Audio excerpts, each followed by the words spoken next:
हम यहाँ लोगों से जानेंगे कि सरकार ने जो नाइट कर्फ्यू लगाया है उस नाइट कर्फ्यू से कितना असर पड़ेगा और कितने लोग इससे सुरक्षित रहेंगे। आइए हम लोगों से बात करने की कोशिश करेंगे। क्या नाम है आपका? सूरज प्रकाश। सूरज जी, जैसे कि ओमिक्रॉन के हिंदुस्तान के अंदर कई सारे मामले सामने आ चुके हैं, ये दोबारा से तीसरी लहर कही जा रही है, सरकार ने नाइट कर्फ्यू लगाया है, तो कितना सही मानते हैं आप इस नाइट कर्फ्यू को? इससे कितना लोग सुरक्षित रहेंगे? इससे सुरक्षित तो नहीं रहेंगे, क्योंकि अब रात में 11 बजे तो आदमी वैसे भी बंद हो जाता है। कौन निकल रहा है ऐसी ठंड में? सुबह 5 बजे तो वैसे आदमी जाता आता है, तो इससे कोई वैसे फ़र्क तो है नहीं। अगर नाइट कर्फ्यू लगाना है तो सुबह शाम 8 बजे से लगाएं, उससे तो कुछ फ़र्क भी पड़ेगा। पब्लिक घूमती है तो, और सुबह तक ऐसे विशेष फ़र्क नहीं पड़ेगा इससे रात में 11 बजे से। तो आप ये बताइए, आप ओमिक्रॉन से बचने के लिए किस तरह के प्रयास कर रहे हैं?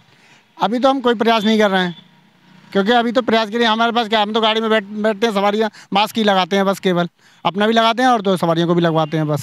सैनिटाइजर का इस्तेमाल आप कर रहे हैं? सरकार कहती है बार बार हाथ धोएं, सुरक्षित रहें, सैनिटाइजर का इस्तेमाल करें, मास्क लगाएं, तो आप लगाते हैं? हाँ लगाते हैं। होटल वगैरह कहीं रुकते हैं तो हाथ धोते हैं बस।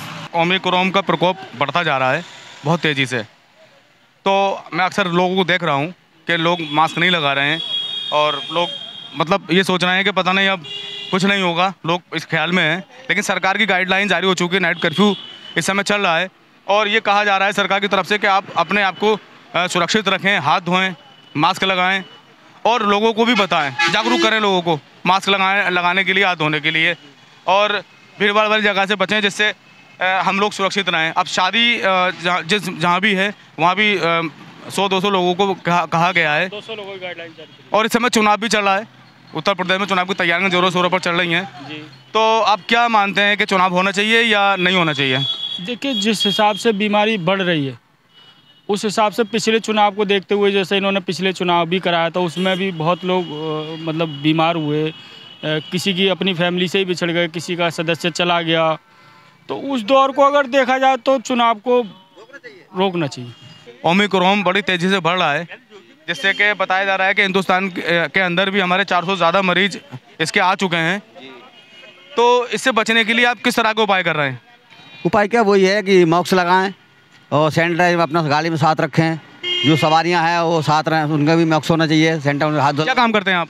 मैं टावर ही करता हूँ। तो आपने मास्क नहीं लगाया तो आप अपने आप को नहीं बचाएंगे? बिल्कुल बचाएंगे, हम खुद लगा के चलते हैं, और हमारी जो पार्टी बैठती है, मतलब घर वाले हों या बाहर वाले हों, तो हम उनको भी मास्क लगवाते हैं और सैनिटाइजर अपनी गाड़ी में साथ रखते हैं और उन्हें उसमें हाथ धुलवाते हैं। जैसे कि इस समय ओमिक्रॉन चल रहा है, ओमिक्रॉन का बहुत प्रकोप देखा जा रहा है अलग अलग देशों में, तो अपने प्रदेश में इस समय चुनाव की तैयारियां जोरों पर हैं, चुनाव चल रहा है, तो क्या चुनाव होना चाहिए या नहीं? चुनाव तो अब देखिए हमारे और आपके हाथ में नहीं, लेकिन चुनाव जब हमारे तुम्हारे हाथ में नहीं तो हम आप रोक नहीं सकते। अब भाई ऊपर ये तो प्रधानमंत्री के हाथ में है, वो कराएंगे तो कराएंगे, मुख्यमंत्री के हाथ में है। नहीं, जैसे कोरोना फैल रहा है तो चुनाव में भीड़ भाड़ रहेगी, चहल पहल ज़्यादा रहेगी, तो इससे दिक्कतें आ सकती हैं लोगों के सामने, तो आप क्या मानते हैं चुनाव को लेकर? चुनाव कितना सही है समय कराना? नहीं, चुनाव और उन लोगों को कराना है तो फिर पहले इस चीज़ की व्यवस्था करें, कोरोना की मतलब वैक्सीन लगवाएं या उसको रोकथाम करें, उसके बाद चुनाव हो, और अगर उनको ऐसी रहे तो उसकी भी पहले व्यवस्था करनी चाहिए। ये बताइए, इस समय ओमिक्रॉन बहुत तेज़ी से फैल रहा है, कोरोना वायरस का तीसरा रूप, और आप बिना मास्क के टेम्पो में बैठे हैं, क्या कहेंगे? वो भूल गए थे लगाना। भूल गए थे? मास्क है तुम्हारे पास? घर है वो। मास्क घर पर है, तो अपनी सुरक्षा अपने हाथ में है। तो कोरोना वायरस से बचने के लिए, ओमिक्रॉन जिसका नाम है उससे बचने के लिए अब आप आगे ध्यान रखेंगे मास्क लगाने का? बिल्कुल लगाएंगे मास्क। अपने सहयोगी हिमांशु शर्मा के साथ मैं सरफराज अंसारी, जनहित टाइम्स, संभल।